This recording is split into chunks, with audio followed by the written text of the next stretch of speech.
Friends, स्वागत है आपका द लाइशियम पर। मैं डॉक्टर फैयाद हुसैन आपके साथ फिर से पेपर लेकर आ गया हूँ। सेट पेपर हमारा UGC net JRF political science के लिए।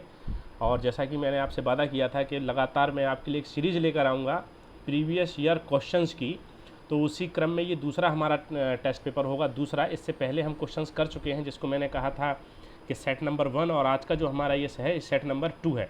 और देखिए, थोड़ा सा क्वेश्चन कराने में मैंने मॉडिफाइड किया है चीज़ों को, तो पहले वो मैं आपको बता देना चाहता हूँ। पहले मैंने ये सोचा था कि ईयर वाइज मैं आपको क्या करूं, आपके प्रीवियस ईयर क्वेश्चन कराता जाऊं कि पहले 2022 का करा दिया, फिर 2021 का करा दिया, 2019 का करा दिया। लेकिन उससे ज़्यादा अच्छा तरीका मुझे ये लगा कि क्यों ना हम चैप्टर को लेकर चलें। जैसे कि हम सबसे पहले पॉलिटिकल थ्योरी, पॉलिटिकल आइडियोलॉजी के क्वेश्चन कर लें, फिर हम पॉलिटिकल थिंकर के क्वेश्चन कर लें, फिर पब्लिक एडमिनिस्ट्रेशन के कर लें। तो जो सिलेबस है हमारा जिस हिसाब से, तो हमारे पास जो भी 20 दिन 22 दिन जो भी बचे हुए हैं हमारा, चूँकि 13 जून से लेकर 22 जून तक आपका पेपर है, तो जो भी हमारे पास बचा हुआ है समय है, उस समय में हम अपने सिलेबस के अकॉर्डिंग, यूजीसी नेट जेआरएफ के सिलेबस के अकॉर्डिंग ही प्रीवियस ईयर क्वेश्चंस पेपर का सॉल्यूशन करेंगे। तो ये थोड़ा सा मॉडिफाइड मैंने किया है, और वही मैंने आपको बता दिया है कि हम क्या करने वाले हैं। कि अभी तो पहले मैंने जो आपको लास्ट पेपर कराया था उसमें जो हमारा 2022 का जो पेपर था उसका मैंने करा दिया था, लेकिन अब मैंने इसको चेंज कर दिया है और मैंने कर दिया है कि हम पहले पॉलिटिकल थ्योरी, पॉलिटिकल आइडियोलॉजी के क्वेश्चन करेंगे, और फिर उसके बाद जो है जैसे जैसे हमारा सिलेबस है, फिर पॉलिटिकल हमारे थिंकर हैं, वेस्टर्न पॉलिटिकल थॉट है, फिर हमारा इंडियन पॉलिटिकल थॉट है, उसी क्रम में हम आगे बढ़ेंगे। कंपैरेटिव पॉलिटिक्स है, उसी क्रम में आगे बढ़ते हुए हम क्वेश्चंस को सॉल्व करेंगे। तो आज हम बात करेंगे पॉलिटिकल थ्योरी और पॉलिटिकल आइडियोलॉजी के बाद। राजनीतिक सिद्धांत और राजनीतिक विचारधाराएं हैं जिन्हें आपकी यूजीसी के सिलेबस में पॉलिटिकल ट्रेडिशंस कहा गया है, उस पर बात करेंगे। ठीक है, कल भी जो क्वेश्चंस थे वो लगभग पॉलिटिकल ट्रेडिशंस, पॉलिटिकल आइडियोलॉजी के ही क्वेश्चंस थे। चलो, तो बिना कोई समय गंवाए हम सीधा क्वेश्चन पर आ जाते हैं। तो हमारा पहला क्वेश्चन है कि निम्नलिखित में से किसने राज्य को एक आवश्यक बुराई माना है। मतलब वो कह रहे हैं कि कौन सा ऐसा पॉलिटिकल थिंकर है जो कहता है कि स्टेट जो है वो एक नेसेसरी एविल है। क्या है स्टेट? क्या है? इंग्लिश वालों के लिए मैं लिख दे रहा हूँ, क्या है स्टेट? नेसेसरी एविल है। कौन ऐसा मानता है? देखो, जेरेमी बेंथम है, जेएस मिल है, जेम्स मिल है और जेएस मिल है। बेंथम है, जेम्स मिल है और जेएस मिल है और टॉमस पेन है। तो अभी सवाल ये है कि इस सवाल को हम कैसे सॉल्व करेंगे। तो इस सवाल में हम क्या कर सकते हैं, हम ये सोच सकते हैं कि वो कौन सी पॉलिटिकल आइडियोलॉजी है, वो कौन सा पॉलिटिकल ट्रेडिशन है जो स्टेट को एक आवश्यक बुराई मानता है। तो हम कहेंगे ये तो लिबरलिज्म है, उदारवाद विचारधारा है, जो क्या मानती है कि स्टेट आवश्यक है लेकिन एक बुराई है। तो इसमें उदारवादी विचारक कौन है? देखने में तो उदारवादी विचारक सभी हैं, लेकिन आवश्यक बुराई के रूप में जो नकारात्मक उदारवाद है, नेगेटिव लिबरलिज्म है, क्लासिकल लिबरलिज्म है, वो ज़्यादा मानता है। तो क्लासिकल लिबरलिज्म के थिंकर जो है वो कौन है? टॉमस पेन है। क्योंकि जेरेमी बेंथम जो है वो यूटिलिटेरियनिज्म के हैं, जेम्स मिल भी उसी के हैं, और जॉन स्टुअर्ट मिल भी किसके रिलेटेड है? पॉजिटिव लिबरलिज्म और यूटिलिटेरियनिज्म, उपयोगितावाद और हमारे सकारात्मक उदारवाद से संबंधित हैं। तो मैंने पहले भी लेक्चर में आपको ये समझाया था कि जब भी आप कोई सवाल लगा रहे हो तो केवल सवाल लगा के आगे मत बढ़ो, थोड़ा सा रुको, उससे रिलेटेड जो भी थिंकर है उन पर बात करो। तो आवश्यक बुराई किसने माना है? आवश्यक बुराई माना है उदारवादियों ने। तो ये कथन जो है कि राज्य एक आवश्यक बुराई है, राज्य एक आवश्यक बुराई है, आवश्यक नेसेसरी ईविल है। तो ये ईविल क्यों माना है, किसने माना है? ये माना है उदारवादियों ने। और उदारवादियों में भी आपके जो क्लासिकल उदारवादी थे, क्लासिकल लिबरलिस्ट थिंकर थे, या फिर जो हमारे नियो लिबरलिस्ट थिंकर थे, नियो क्लासिकल लिबरलिस्ट थिंकर थे, उन्होंने राज्य को एक आवश्यक बुराई माना है। आवश्यक इसलिए क्योंकि राज्य किस लिए चाहिए? नेसेसरी क्यों माना राज्य को? क्योंकि स्टेट होना चाहिए सिक्योरिटी के लिए। और बुराई क्यों माना? क्योंकि जब स्टेट होता है तो स्टेट इंडिविजुअल की लिबर्टी और उसके फ्रीडम के लिए क्या करता है? रिस्ट्रिक्शंस पैदा करता है। तो मिनिमल स्टेट होना चाहिए, न्यूनतम राज्य होना चाहिए, पुलिस स्टेट होना चाहिए, नाइट वॉचमैन राज्य होना चाहिए, मतलब पुलिस राज्य होना चाहिए, रात्रि प्रहरी राज्य होना चाहिए, और राज्य का न्यूनतम राज्य होना चाहिए। ये सब बातें किसने कही हैं? ये उदारवादी विचारधारा ने बातें कही हैं। और इन्होंने ये भी माना है कि राज्य को कैसा होना चाहिए? इन्होंने कहा कि राज्य को केवल सुरक्षा संबंधी कार्य करना चाहिए। कौन सा कार्य करना चाहिए? लॉ एंड ऑर्डर मेंटेन का कार्य करना चाहिए। Welfare of the people is not function of the state. लोगों का कल्याण करना राज्य का कार्य नहीं है। ऐसा कौन मानता है? ऐसा मानते हैं हमारे क्लासिकल लिबरलिस्ट थिंकर और neo classical liberalist thinker. John Stuart Mill आ जाते हैं पॉजिटिव लिबरलिज्म में, तो वो मानते हैं कि राज्य को कुछ काम करना चाहिए।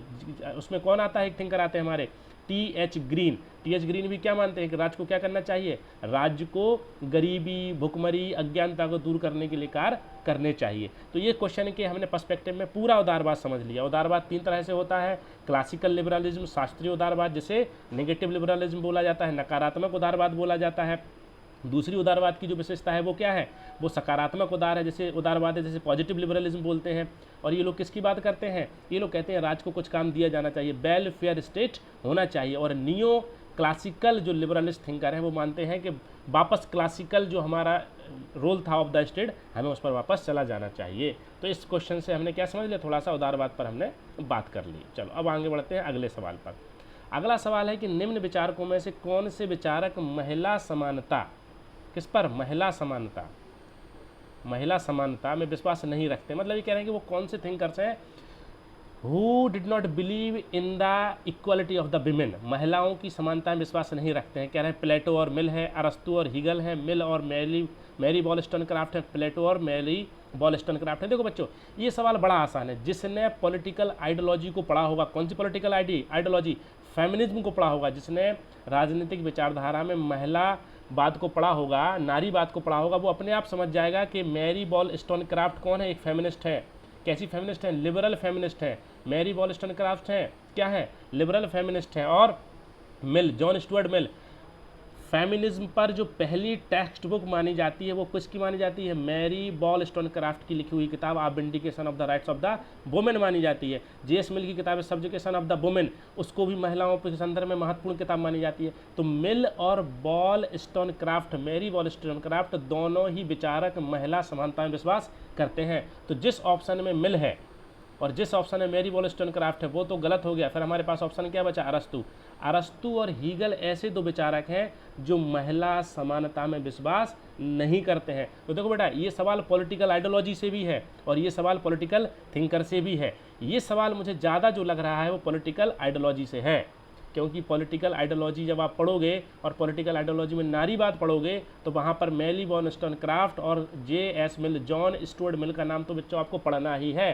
तो ये सवाल हम कई पर्सपेक्टिव से इसको सॉल्व कर सकते हैं। क्लियर है, महिला समानता पूछ रहे हैं तो फेमिनिज्म पूछ रहे हैं, तो आप फेमिनिज्म की आइडियोलॉजी को थोड़ा सा रिवाइज कर लिए कि नारीवाद क्या होता है। तो नारीवाद किसकी बात करता है, महिला समानता की बात करता है। नारीवाद एक आंदोलन के रूप में इमर्ज हुआ, एक 19th सेंचुरी में हुआ। और नारीवाद की जो ब्रांचेज हैं वो क्या है, लिबरल फेमिनिस्ट हैं, उसमें रेडिकल फेमिनिस्ट हैं, उसमें सोशलिस्ट फेमिनिस्ट हैं, इको फेमिनिस्ट हैं। ठीक है, ये सब है, तो इनको थोड़ा सा रिवाइज करना है, समझना है। मैरी वॉलस्टोनक्राफ्ट और जे.एस. मिल क्या है, लिबरल फेमिनिस्ट हैं। ठीक है, रेडिकल फेमिनिस्ट में कौन आता है, सिमोन दे बोवुआर, उन्होंने किताब कौन सी लिखी, सेकेंड सेक्स। वो कहती हैं कि महिला पैदा नहीं होती, महिला बनाई जाती है, women is not born, women is made. तो ये सारी बातें उन्होंने की हैं, तो ये थोड़ा सा हमने रिवीजन कर लिया महिलावाद से संबंधित। ओके, चलो अगले सवाल पर बढ़ते हैं। अगला सवाल इनका है कि निम्नलिखित पद में से किसी उत्तर आधुनिकतावादी द्वारा स्वीकार नहीं किया जाता है। किसे, किसी की जगह क्या हो जाएगा, किसे, किसे, किसे उत्तर आधुनिकतावादी द्वारा स्वीकार नहीं। ये कह रहे हैं कि जो पोस्ट मॉडर्निज्म है हमारा, कौन सा, पोस्ट मॉडर्निज्म, कौन सा है, पोस्ट मॉडर्निज्म।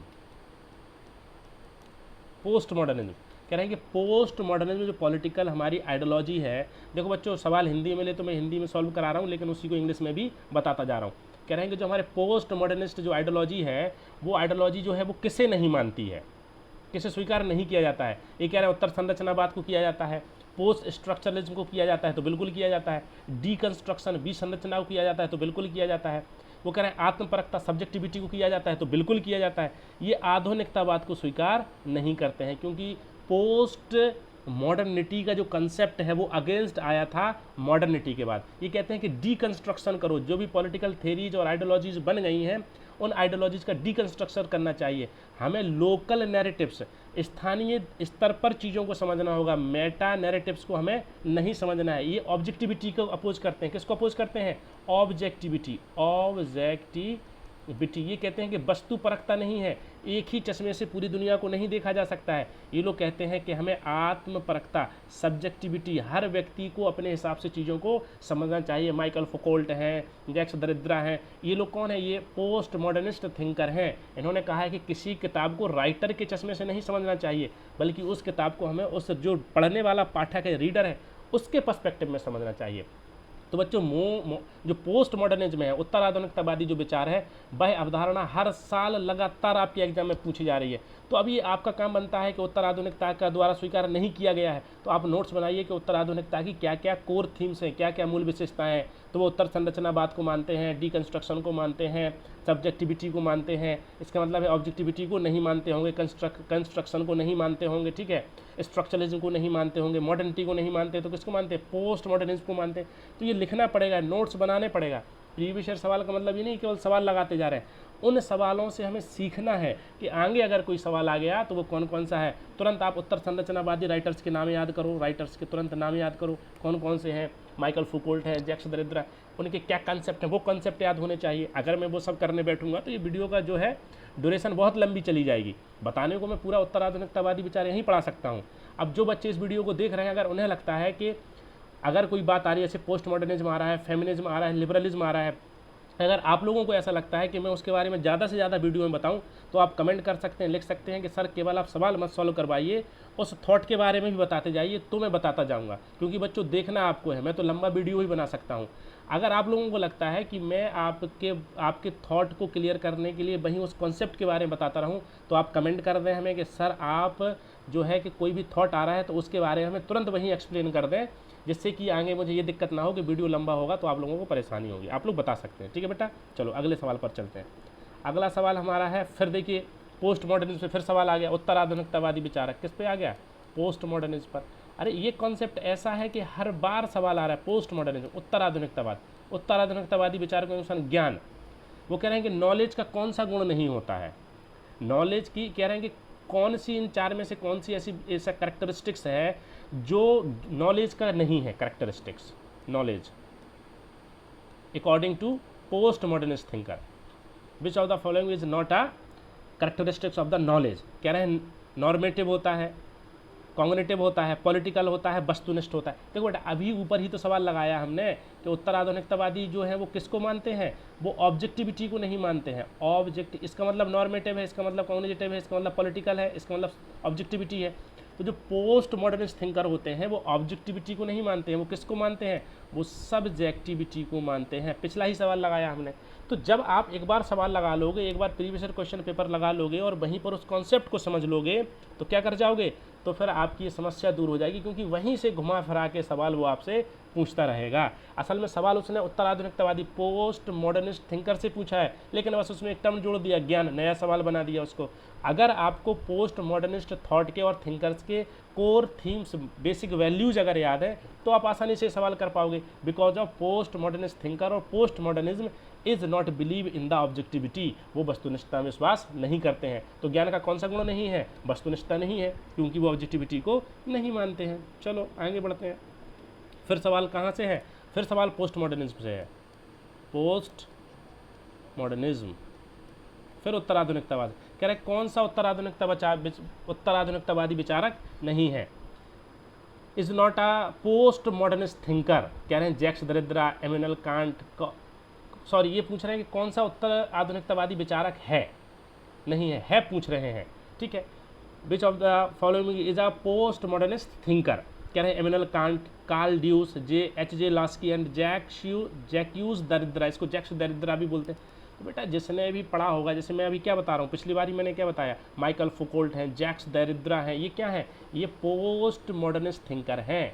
और जिन्होंने भी थोड़ा बहुत ही पढ़ा होगा, तो इमैनुअल कांट किस लिए जाने जाते हैं? आइडियलिज्म के लिए जाने जाते हैं। कार्ल ड्यूस किसने के लिए जाने जाते हैं? कम्युनिकेशन थ्योरी के लिए जाने जाते हैं। H.J. लास्की किसके लिए जाने जाते हैं? पॉजिटिव लिबरलिज्म के लिए जाने जाते हैं। तो ये बहुत बेसिक सी बातें हैं। ऐसे सवाल तो गलत आपके होने ही नहीं चाहिए। अब ये योर रिस्पॉन्सिबिलिटी है कि आप तुरंत वहीं पढ़ते जाओ। अगर मैं इसको पढ़ाने बैठूंगा तो वीडियो थोड़ा लंबा हो जाएगा, फिर मैं वही बात बार बार कर रहा हूँ। लेकिन आप देखोगे पोस्ट मॉडर्निज्म थ्योरी से लगातार सवाल आ रहे हैं, पोस्ट मॉडर्निज्म आइडियोलॉजी से क्या हो रहा है? लगातार सवाल आ रहे हैं, ठीक है। तो उसको आप तैयार करो बेटा, उसको तैयार करना पड़ेगा। चलो आगे बढ़ते हैं। फिर आ गया, फिर वही सवाल आ गया, निम्नलिखित में से कौन उत्तर आधुनिकतावादी विचारक नहीं है? पूछ लिया इस बार, नहीं है पूछ लिया इस बार। समझ रहे हो? पहले पूछा था कि कौन सा विचारक है, अब पूछ रहा है कौन सा विचारक नहीं है। Which of the following is not a post modernist thinker? Is not post modernist thinker. Richard Ashley, Michel Foucault, J Burton. अरे बेटा जे बर्टन जब हम पढ़ते हैं तो इंटरनेशनल रिलेशन में पढ़ते हैं, तो यहाँ जे बर्टन क्या करेगा, सीधा सा सवाल हो गया, नहीं है, बाकी सब हैं, इनको लिख लो, सही कर लो। देखो उत्तराधुनिकता से कितने सवाल हैं, तो ये सवाल हमें सही करने पड़ेंगे। चलो अब फिर सवाल आ गया, ठीक है। अब ये कह रहे हैं कि हमें टेबल 1 को टेबल 2 के साथ क्या करना है, मैच करना है। मैरी वॉलस्टनक्राफ्ट की किताब कौन सी है, द प्रिजनेंट नोटबुक है, vindication of the rights of the women है। आप देखो ना कि एक ही व्यक्ति से मैरी वॉलस्टनक्राफ्ट से कितना सवाल है, जॉन रॉल से कितना सवाल है, फ्रांत्स फैनन से कितना सवाल है, ग्रामसी से कितना सवाल है। तो ये हमारी रिस्पॉन्सिबिलिटी है कि जब हम पिछले सालों के पेपर लगाते हैं तो हमें समझ आ जाता है कि कौन सा थिंकर पढ़ना है और कौन से थिंकर पर जाके डेप्थ में इन डेप्थ में नोट्स बनाने हैं। तो मैरी वॉलस्टोन की किताब क्या है, बच्चा भी लगा देगा कि अगर फेमिनिज्म आइडियोलॉजी किसी व्यक्ति ने पढ़ी है तो उसको पता है कि मैरी वॉलस्टनक्राफ्ट की जो किताब है 1792 में लिखी गई थी, vindication of the rights of women, पहली टेक्स्ट बुक मानी जाती है ऑन द फेमिनिस्ट मूवमेंट। अपने आप ही लगा देगा। फ्रांत्स फैनन ने कौन सी किताब लिखी है, दी रेट्स ऑफ द अर्थ, ये किताब लिखी है उन्होंने। ग्रामसी की कौन सी किताब है, सीधी सी बात है, एक किताब बची है, वो किसकी है, हो गई है। बेसिक सा सवाल है, ए का 4, ए का 4, ए का 3, 3 है, ठीक है, डी का 1, डी का 1, तो ठीक है, हो गया पहला वाला आंसर, क्योंकि ए का 3 हो गया, 2 का 4 हो गया, चलो ये हो जाएगा, 2 का 4 हो गया, सी का पहला हो जाएगा, ठीक है, और डी का दूसरा, ये वाला हो गया आपका, बी ऑप्शन हो जाएगा। मिलाने पे अपने आप सवाल समझ आ जाएगा। तो मैं क्या समझाना चाह रहा हूँ कि ये सवाल पॉलिटिकल थॉट से मान लो, ये सवाल पॉलिटिकल थ्योरी से मान लो, पॉलिटिकल साइंस का सिलेबस ओवरलैप करता है बच्चों, समझे। चलो आगे बढ़ो। अब देखो थोड़ा सा अगर यहाँ समझना है तो समझ लो, मैरी वॉलस्टोनक्राफ्ट क्या है, फेमिनिस्ट थिंकर है। कैसी फेमिनिस्ट थिंकर है, लिबरल फेमिनिस्ट थिंकर है। ग्रामसी क्या है, ग्रामसी जो है हेजेमनी का कंसेप्ट दिया है उन्होंने, द प्रिजनेंट नोटबुक, और वो नियो मार्क्सिस्ट पूरा कंसेप्ट जो है वो ग्रामसी के थॉट पर ही है। ग्रामसी ने क्या कहा था, कार्ल मार्क्स मानते थे कि इकोनॉमिक कंडीशंस जो है वो हमारे सोशल मैनिफेस्टेशन के लिए रिस्पॉन्सिबल है, लेकिन ग्रामसी ने कहा ऐसा नहीं है। ग्रामसी ने कहा ओनली इकोनॉमिक जो मीन्स ऑफ प्रोडक्शंस हैं वो डिटरमाइन नहीं करते हैं हमारे पूरे पॉलिटिकल सोशल स्ट्रक्चर को। उन्होंने कहा कि हमारी आइडियोलॉजी भी क्या करती है, डिटरमाइन करती है हमारे सोशल पॉलिटिकल स्ट्रक्चर को। तो इन्होंने हेजीमनी आइडियोलॉजी पर पूरा मार्क्सिज्म को बेस्ड कर दिया इन्होंने। तो ये मार्क्सवादी विचार है। फ्रांत्स फैनन जो है the rest of the earth, ये कंटेम्पररी पॉलिटिकल थिंकर है, समझे। जॉन रॉल्स क्या है, इगैलिटेरियन है, पॉजिटिव लिबरलिज्म की बात करते हैं। और किसकी बात करते हैं, लिबरलिज्म की थ्रू इन्होंने क्या प्रूफ किया, लिबरलिज्म के थ्रू इन्होंने वेलफेयर स्टेट को प्रूफ कर दिया। पॉजिटिव लिबरलिज्म के थिंकर है। तो इन पे थोड़ा सा ऐसे आपको करना पड़ेगा, स्टडी करनी पड़ेगी अगर कोई थिंकर आ रहा है। अब सवाल आ गया कि वंदना सेवा निम्न में से किस रूप में जानी जाती है। बहुत ही बेसिक सवाल है। अगर किसी ने फेमिनिज्म पढ़ा है, और मैंने बताया फेमिनिज्म कैसा कैसा है बेटा, हमने कहा एक तो लिबरल फेमिनिज्म है, रेडिकल फेमिनिज्म है, सोशलिस्ट फेमिनिज्म है और इको फेमिनिज्म है। तो Vandana Shiva is related to the eco feminism. किससे जुड़ी हुई है वंदना सेवा, सवाल है कि वंदना सेवा वो कह रहा है किससे जुड़ी हुई है, उत्तराधुनिकतावाद पोस्ट मॉडर्निज्म से जुड़ी हुई हैं, मार्क्सिज्म से जुड़ी हुई हैं। ये कह रहा है कि इको फेमिनिज्म से जुड़ी हुई हैं, इको फेमिनिज्म और कंजर्वेटिज्म। ये सब पॉलिटिकल आपके सिलेबस में लिखा है। यूजीसी नेट जेआरएफ का आप जब पॉलिटिकल ट्रेडिशंस को देखोगे तो पोस्ट मॉडर्निज्म, जब सोशलिज्म है तो उसी में मार्क्सिज्म आ गया, आपका फेमिनिज्म, आपका कंजर्वेटिज्म, ये सब सिलेबस के पार्ट हैं। तो सीधी सी बात है, वंदना सेवा किससे जुड़ी हुई है, इको फेमिनिज्म से जुड़ी हुई है। तो आंसर क्या हो जाएगा, इको फेमिनिज्म। तो जिन्होंने फेमिनिज्म को पढ़ा है तो बड़े आसान, ये सवाल बहुत पुराने नहीं हैं, ये लगभग 10 सालों के सवाल हैं आपके, लगभग 10 सालों के सवाल हैं। 2012-13 से आपके 2022 तक के सवालों को ही मैंने कंटेम्परेरी पॉलिटिकल थ्योरी के क्वेश्चंस के रूप में उठाया है। तो बहुत पुराने भी सवाल नहीं है, मतलब यही सवाल आपसे पूछ रहा है। तो वंदना सेवा क्या है, एक इको फेमिनिस्ट थिंकर है, ठीक है। अब सवाल आ गया कि निम्नलिखित में से कौन स्वेच्छातंत्रवाद का समर्थक नहीं है। स्वेच्छातंत्रवाद क्या होता है, स्वेच्छातंत्रवाद, ठीक है। स्वेच्छातंत्रवाद जुड़ा हुआ है आपका नियो क्लासिकल लिबरलिज्म से, नव शास्त्रीय उदारवाद से, ठीक है, उससे जुड़ा हुआ है। उसके विचारक कौन नहीं है पूछा, is not a thinker of the स्वेच्छातंत्रवाद। Robert Nozick, Milton Friedman, Robert Dahl यहाँ क्या कर रहे हैं, क्योंकि रॉबर्ट डहल किससे जुड़े हुए हैं, रॉबर्ट डहल आपके जुड़े हुए हैं बहुलवाद से। क्लियर है, बेसिक सा सवाल है, वो भी किससे, नियो न्यू प्लूरलिज्म से जुड़े हुए हैं रॉबर्ट डेहल, तो सीधा सा आंसर हो गया। बाकी ये सब तो किससे, न्यू क्लासिकल लिबरलिज्म से जुड़े हुए हैं। और न्यू क्लासिकल लिबरलिज्म क्या करता है, न्यू क्लासिकल लिबरलिज्म फिर से क्या करता है, मिनिमल स्टेट की बात करता है, पुलिस स्टेट की बात करता है, और किसकी बात करता है, नाइट वॉचमैन स्टेट की बात करता है, लेसेस फेयर पॉलिसी की बात करता है कि स्टेट का इंटरवेंशन कम से कम होना चाहिए इन द इकोनॉमी। तो ये सवाल हो गया। तो स्वेच्छातंत्रवादी विचारक रॉबर्ट डेहल नहीं है। चलो अब देखो फिर से सवाल आ गया, मैरी वॉलस्टोनक्राफ्ट द्वारा लिखित पुस्तक का, वो कह रहे हैं कि मैरी वॉलस्टोनक्राफ्ट ने जो किताब लिखी है, जो बुक लिखी है, उस बुक का पूरा टाइटल क्या है। तो बच्चों एक बात समझ पा रहे हो कि नहीं, मैरी वॉलस्टोनक्राफ्ट पे लगातार सवाल आ रहा है, लगातार सवाल आपसे पूछा जा रहा है मैरी वॉलस्टोनक्राफ्ट। तो ये थिंकर ऐसा है कि इसके बारे में नेट से जहाँ से भी आपको इन्फॉर्मेशन मिल रही है तुरंत इन्फॉर्मेशन लिखो, समझ रहे हो। आप पूरा किताब का नाम पूछ लिया कि vindication of the rights of women, vindication of the rights of women with restriction on political and moral subjects, reflection on the, उनकी किताब का नाम है vindication of the rights of women, लेकिन उन्होंने पूछा है कि पूरा टाइटल क्या है, तो ये बी वाला टाइटल, इसको याद कर लो, लिख लो इसको अपने नोट्स में, समझे। Structuring on political and moral subjects, ये उनकी पूरी किताब का नाम है। मिलती है किताबों में आसानी से, पूरा नाम मिल जाता है जब आप अच्छी किताबें पढ़ते हैं, ठीक है। तो क्या समझना है, जब हम सवाल अभी लगाए, हमने जो भी सवाल किए हैं 10-12 सवाल जो भी किए हैं, आप देखो ना, मैरी वॉलस्टोनक्राफ्ट फेमिनिज्म पर कितने सवाल आ चुके हैं, खुद मैरी वॉलस्टोनक्राफ्ट पर आ चुका है, फेमिनिज्म पर आ चुका है, पोस्ट मॉडर्निज्म पर आ चुका है। तो ये बता रहा है कि ये वाली पॉलिटिकल आइडियोलॉजी हमें बहुत अच्छे से पढ़नी है, बहुत अच्छे से पढ़नी है ये वाली पॉलिटिकल आइडियोलॉजी। ओके चलो आगे देखते हैं क्या है सवाल। ठीक है, निम्नलिखित में से कौन से युग्म सही ढंग से सुमेलित है। कह रहा है कि कौन कौन जो है वो करेक्टली जो है मैच्ड है। जॉन रॉल्स कह रहा है समतावादी हैं, जॉन रॉल्स को क्या कह रहा है, समतावादी। समतावादी का मतलब होता है इगेलिटेरियन, इगेलिटेरियन, हिंदी वाले इंग्लिश वाले देख लो, इगेलिटेरियन। प्लेटो को कह रहा है आइडियलिस्टिक विचारक हैं, मैरी वॉलस्टोनक्राफ्ट को कह रहा है कम्युनिस्ट है।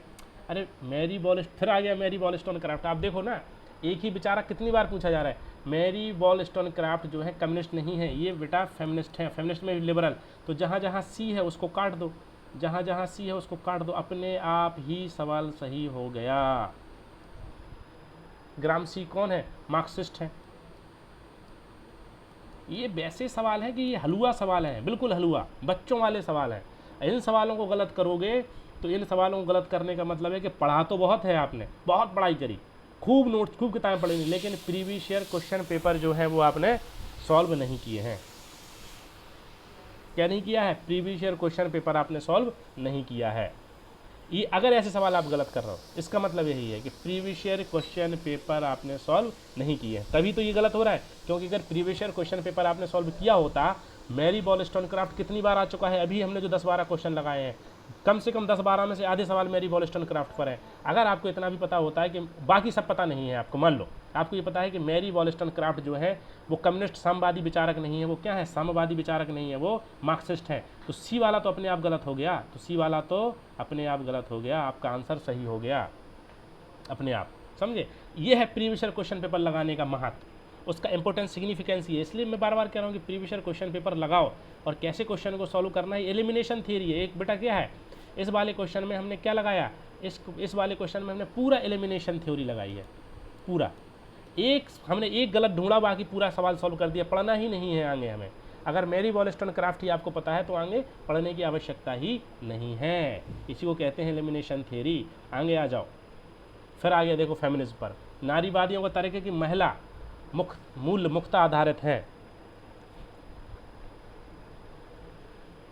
ये कह रहे हैं कि जो फेमिनिस्ट थिंकर हैं वो मानते हैं कि जो विमेन रिलेटेड जो वैल्यूज़ हैं और विमेन रिलेटेड जो भी वैल्यूज़ बनाई जा रही हैं वो कैसे बनाई जा रही हैं। वो कह रहे हैं कि रिलीजियस लॉज पर बेस्ड हैं, सोशल स्ट्रक्चरल रोल पर बेस्ड हैं, वो कह रहे हैं बायोलॉजिकल और प्रदत्त सामाजिक भूमिकाओं पर हैं, जीव विज्ञान पर है। नहीं, तो सीधा सा बात है, अगर आपने नारीवाद पढ़ा होगा तो ये लोग क्या कहते हैं, नारीवाद पढ़ा होगा, आपने फेमिनिज्म पढ़ा होगा तो फेमिनिज्म में क्या है कि वहाँ बताया जाता है सेक्स और जेंडर के बीच डिफरेंस। कहते हैं कि सेक्सुअली जो है हमारा डिफरेंस है बाय नेचर, फिजियोलॉजिकल, बायोलॉजिकल, लेकिन उसके आधार पर हमने जो महिला, बाद में जो हमने जेंडर डिस्क्रिमिनेशन कर दिया है इन द सोसाइटी, और हमने फिर सोशल कंस्ट्रक्ट जो वैल्यूज़ बना दी हैं कि महिलाएं ये नहीं कर सकती, महिलाएं वो नहीं कर सकती, महिलाएं काम के लिए बाहर नहीं जा सकती, घर में ही रह सकती हैं। तो यह है जो प्रदत्त सामाजिक भूमिकाओं पर महिलाओं की जो स्थिति है ना वो क्यों है, क्योंकि सामाजिक स्तर पर हमने महिलाओं को क्या कर दिया है, उन्हें कुछ रोल दे दिए हैं, और वो रोल किसके बेसिस पर दिए हैं, वो रोल हमने जैविक के बेसिस पर नहीं दिए हैं, सेक्स के बेसिस पर नहीं दिए हैं, किसके बेसिस पर दिए हैं, जेंडर के बेसिस पर दिए हैं, लिंग के बेसिस पर दिए। तो यही बात वो आपसे पूछ रहा है। बहुत बेसिक सा सवाल है, अगर फेमिनिज्म आपने ठीक से समझा है, किसी ढंग के टीचर से पढ़ा है, तो वो आप सवाल आराम से कर दोगे सवाल। ठीक है, चलो अगला सवाल देख लेते बेटा। फिर मिलाने के लिए पूछ दिया। अब ये क्या है, ये जो थिंकर दे रखे हैं ना इन्होंने, माइकल फुकोल्ट हैं, जैक्स दरिद्रा है, ये सब कौन से थिंकर हैं, आपके पोस्ट मॉडर्निस्ट थिंकर हैं। अब इसमें मान लो कि मुझे एक ही पता है, माइकल फुकोल्ट ने किस पर बात की है। जब आप पोस्ट मॉडर्निज्म पढ़ते हैं, उत्तर आधुनिकतावाद पढ़ते हैं, तो मिशेल फुकोल्ट जो हैं आपके, मिशेल फुकोल्ट ये बात करते हैं किसकी, नॉलेज की एंड पावर की। वो कहते हैं कि नॉलेज ही क्या है, ज्ञान ही शक्ति है। अगर आपने डी का 1 आपको पता है, मान लो ये वाला पता है, डी का 1 एक ही में दिया है, आपका ऑप्शन ये सही हो गया। ठीक, बी का आपका 3 हो जाएगा, बी का 3 हो जाएगा, क्योंकि डीकंस्ट्रक्टलिज्म जो है वो कौन मानता है, पोस्ट मॉडर्न थिंकर मानते हैं, और उसको जैक्स दरिद्रा मानते हैं। तो ये सवाल लगाने की ट्रिक है, कि स्ट्रेटजी है, कि अगर आपको एक ही पता है, अगर कोई भी बच्चा जो नेट जेआरएफ के लिए तैयार कर रहा है, उसको इतना तो पता होना चाहिए, अगर वो पोस्ट मॉडर्न में पढ़ रहा है, कि माइकल फुकोल्ट ने कहा है कि क्या, नॉलेज इज़ पावर, ज्ञान ही शक्ति है। सवाल अपने आप सॉल्व हो गया, बाकी आप याद कर लीजिए अगर आपको करना है। ठीक है, डी का पहला आपका ए का 2 हो जाएगा। फ्रेडरिक जेम्सन ने कहा है विलंबित पूंजीवाद। तो ऐसे सवाल हल कर लेंगे हम लोग। ठीक है, तरीका है एलिमिनेशन मेथड है बेटा। अब देखो, साइलेंट स्प्रिंग पुस्तक के लेखक कौन है, इन्होंने पूछा है आपसे, साइलेंट स्प्रिंग। अब ये किताब आपसे क्यों पूछी, ये किताब इसलिए पूछी है क्योंकि जब आप यूजीसी नेट जेआरएफ का अपना सिलेबस पढ़ोगे, तो उस सिलेबस में बेटा क्या दिया हुआ है, उस सिलेबस में दिया हुआ है इकोलॉजिज्म, इन्वायरमेंटलिज्म, पर्यावरणवाद एक पॉलिटिकल ट्रेडिशंस के रूप में पढ़ना है। जब आप पॉलिटिकल ट्रेडिशंस पढ़ते हो किसी भी किताब में, चाहे वो एंड्रू ह्यूवर्ट की किताब हो, ओपी गाबा की किताब हो, तो उसमें एक नाम आता है रसेल कार्सन। उन्होंने किताब लिखी साइलेंट स्प्रिंग। ये ऐसी किताब थी जहाँ पहली बार इन्वायरमेंटल डिग्रेडेशन की बात की गई थी। केमिकल पेस्टिसाइड और केमिकल जो हम लोग फर्टिलाइज़र यूज़ कर रहे थे, उनके नेगेटिव इम्पैक्ट की बात की थी इन्होंने। ये तो बेसिक किताबों में लिखा हुआ है। तो साइलेंट किताब जो है रसेल कार्सन की हो जाएगी। अब ये सवाल पूछा क्यों, क्योंकि आपसे वो कह रहा है कि इन्वायरमेंटलिज्म, इकोलॉजिज्म आपको एक पॉलिटिकल आइडियोलॉजी के रूप में पढ़ना है। पर्यावरणवाद क्या है, पर्यावरण संरक्षण की बात करता है, उसमें आपका ब्रिटलैंड कमीशन है, अवर कॉमन फ्यूचर की उन्होंने बात की है, सस्टेनेबल डेवलपमेंट है। तो ये बेसिक सी चीज़ें आपको बच्चों पता होना चाहिए। अगला सवाल करते हैं, देख लो। अभी मल्टीकल्चरलिज्म से पूछ लिया उसने आपसे, बहुसंस्कृतिवाद क्या, मल्टीकल्चरलिज्म, बहुसंस्कृति कह रहे हैं कि बहुसंस्कृतिवाद के अंतर्गत बेप्रवासी जातीय सांस्कृतिक समूह, कह रहे हैं कि अकॉर्डिंग टू मल्टीकल्चरलिज्म वो माइग्रेंट कास्ट बेस्ड कल्चरल समूह कौन से होते हैं जिन्हें कभी भी नागरिक बनने का अवसर नहीं मिलता है। इसका मतलब है पूछ रहा है कि अकॉर्डिंग टू मल्टीकल्चरल कंसेप्ट, अगर किसी देश में कोई माइग्रेंट लोग हैं और उनका अपना कल्चर है, किसी अन्य देश से किसी दूसरे देश में जा रहे हैं, उनका अपना एक कल्चर है, तो और जैसे मान लीजिए कि बांग्लादेशी कुछ लोग भारत में आए, तो उनका अपना बांग्लादेशी कल्चर होगा और उनकी अपना कुछ कास्ट बेस्ड होंगे वो, और उन्हें भारत में कभी भी नागरिक बनने का मौका नहीं मिलता है, अपॉर्चुनिटी नहीं मिलती है। तो कह रहे हैं कि ऐसे समूह को क्या कहते हैं। भिखू पारेख ने इस पर बात करी है, तो इसको मैट्रिक्स बोलते हैं। ठीक है, क्या बोलते हैं, मैट्रिक्स बोलते हैं बेटा इसको। अब जो भी मल्टीकल्चरलिज्म पढ़ रहा है, चाहे वो आप किससे पढ़ लें, एंड्रू ह्यूवर्ट से पढ़ लीजिए, ओपी गाबा से पढ़ लीजिए। ओपी गाबा में तो मैट्रिक्स के बारे में इतनी बात नहीं की गई है, लेकिन मुझे लग रहा है एंड्रू ह्यूवर्ट के बारे में बात नहीं की गई है। ठीक है, ज़्यादा इस पर बात नहीं हुई है भिखू पारेख, लेकिन भिखू पारेख को उन्होंने एक बाद में डायग्राम बना के दिया हुआ है, तो वहाँ इस पर हल्की सी उन्होंने चर्चा की हुई है कि मैट्रिक्स कहा जाता है ऐसे समूह को। तो मल्टीकल्चरलिज्म भी आपके सिलेबस में क्लियरली लिखा हुआ है कि मल्टीकल्चरलिज्म जो है वो आपको पढ़ना है। कोई भी आयोग सिलेबस से बेटा बाहर कभी नहीं जाता है, तो सिलेबस को रटना है, सिलेबस को क्या करना है, रट जाना है। अब सवाल है, उदारवादी राजनीतिक अर्थव्यवस्था की आवश्यक रूपरेखा प्रदान की गई थी। कह रहे हैं कि लिबरल, क्या कह रहे हैं, लिबरल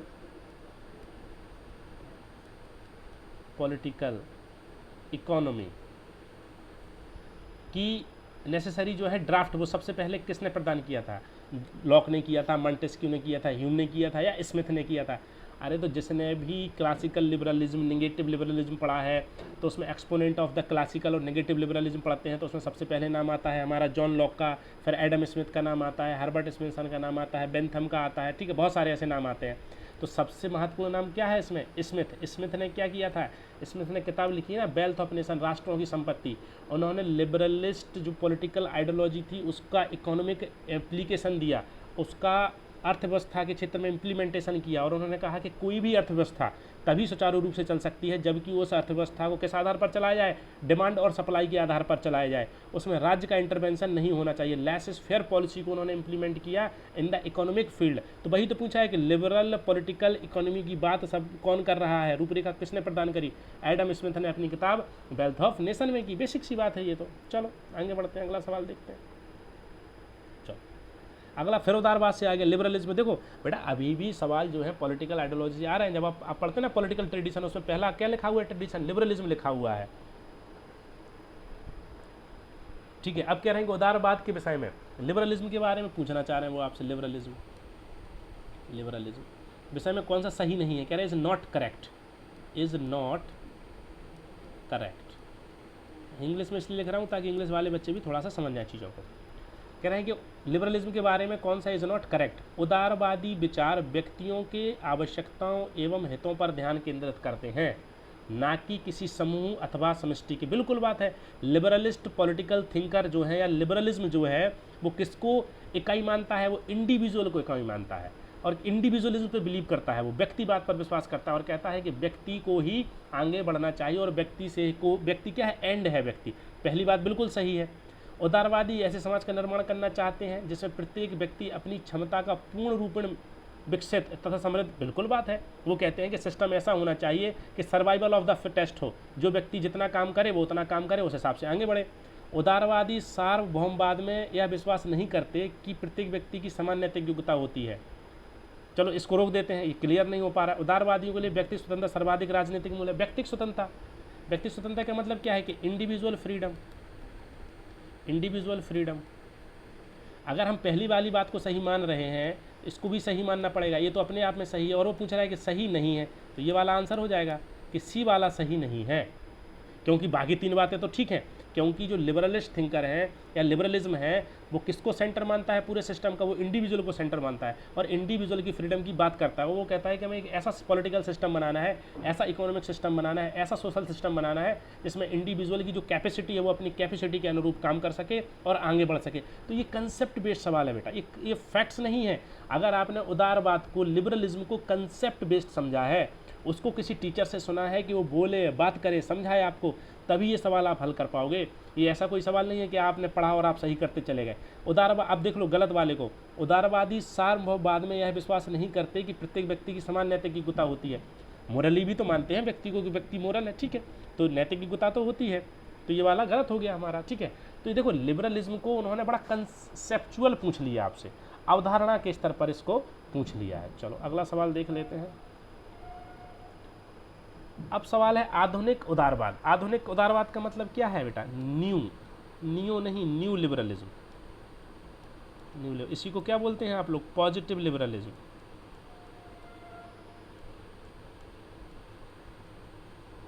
कह रहा है कि आधुनिक उदारवाद के विषय में क्या सही है, करेक्ट क्या है? राज्य के प्राधिकार के विरुद्ध व्यक्ति की स्वतंत्रता, ठीक है। समूह के महत्व को मान्यता प्रदान करना। देखो राज्य के प्राधिकार के विरुद्ध व्यक्ति की स्वतंत्रता, ठीक है, ऐसा नहीं है। तो समूह के महत्व, समूह को मानते हैं ये लोग, ठीक है। राज्य की सीमित भूमि का समर्थन करता है, ठीक है। कमजोर इच्छा के लिए राज्य, ठीक है। ये बी और 4, देखो इसमें चलो आंसर ही दिया हुआ है, ये इसका ऑप्शन हो जाए। लेकिन फिर समझो कि वहाँ क्लासिकल लिबरलिज्म से हमसे पूछा, नेगेटिव लिबरलिज्म से पूछा, और यहाँ पर पॉजिटिव न्यू लिबरलिज्म से पूछ रहा है। और ये भी सवाल कैसा है? कंसेप्ट बेस्ड सवाल है, क्योंकि राज्य के प्राधिकार के विरुद्ध व्यक्ति की स्वतंत्रता, राज्य की सीमित भूमिका का समर्थन, ये वाली विशेषता और ये वाली विशेषता किसकी है? ये दोनों विशेषताएं हैं, ये वाली और ये वाली विशेषता है आपकी क्लासिकल लिबरलिज्म की। बच्चों किसकी? Classical liberalism. और ये वाली विशेषता किसकी है? पॉजिटिव लिबरलिज्म की है। तो ये आपको समझना पड़ेगा कि लिबरलिज्म 3 तरह का है। क्लासिकल लिबरलिज्म जिसको नेगेटिव लिबरलिज्म बोलते हैं, फिर आपका न्यू लिबरलिज्म जिसको पॉजिटिव लिबरलिज्म बोलते हैं, फिर एक है नियो लिबरलिज्म जिसको कंटेम्पररी लिबरलिज्म बोलते हैं, नियो क्लासिकल लिबरलिज्म। तो ये आपको समझना पड़ेगा सवाल। अब देखो फिर से वही सवाल आ गया। कौन सा सवाल पूछ रहा है आपसे? कह रहा है कि संकल्पनाएं, कुछ कंसेप्ट दिए गए हैं, ये कंसेप्ट दे दिए गए हैं आपको, और कह रहा है कि यहाँ पर ये थिंकर्स दे दिए। किस थिंकर्स ने? बहुसंस्कृतिवाद। मल्टीकल्चरलिज्म से कौन जुड़ा है? अभी मैंने कहा ना, जहाँ मैट्रिक्स आया था कि भिखू फारिक जुड़े हुए हैं, तो ए का 2, अगर ए का हम 2 मान लें, उत्तराधुनिकतावादी कौन है? माइकल फुकोल्ट है, सीधी सी बात हो गई। समुदायवादी कौन है? स्वच्छतंत्रवादी कौन है? हायक। अभी हमने सवाल लगाया, अब एक बचा है, तो ये हो गया।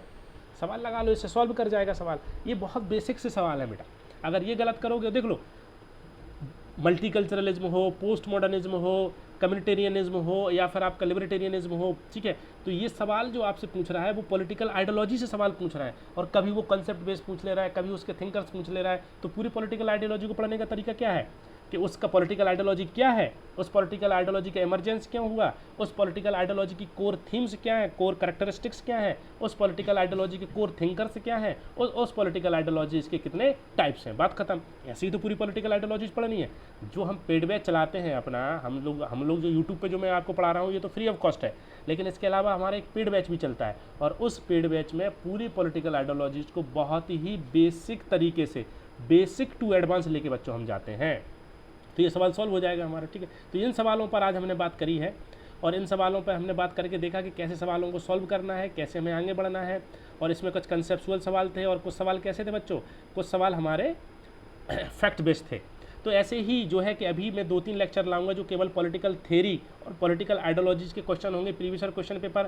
फिर जब ये वाला हमारा हो जाएगा तो हम पॉलिटिकल थॉट और थिंकर पर जाएंगे, फिर ऐसे ऐसे सिलेबस के अकॉर्डिंग हम आगे बढ़ते जाएंगे। तो अगर आपको हमारा ये प्रीवियस क्वेश्चन पेपर का जो कंप्लीट एनालिसिस है, आज का पार्ट 2 रहेगा, अगर ये पसंद आया है तो आप हमारे चैनल को लाइक करिए, सब्सक्राइब करिए, और ऐसे ही नए नए वीडियो जानने के लिए आप क्या करें, उसको नोटिफिकेशन में ऑल उसको दबाएं, जिससे कि आपको सारे वीडियोज़ आपको मिलें। तो आप द लाइसेम के साथ पढ़ते रहिए, बढ़ते रहिए, और अपनी सफलता को सुनिश्चित करिए। और हमारा प्रयास रहेगा कि ऐसे ही हम आपको लगातार वीडियो उपलब्ध कराते रहें। तो आप हमारे साथ जुड़े, उसके लिए धन्यवाद। नेक्स्ट वीडियो में हम फिर मिलेंगे।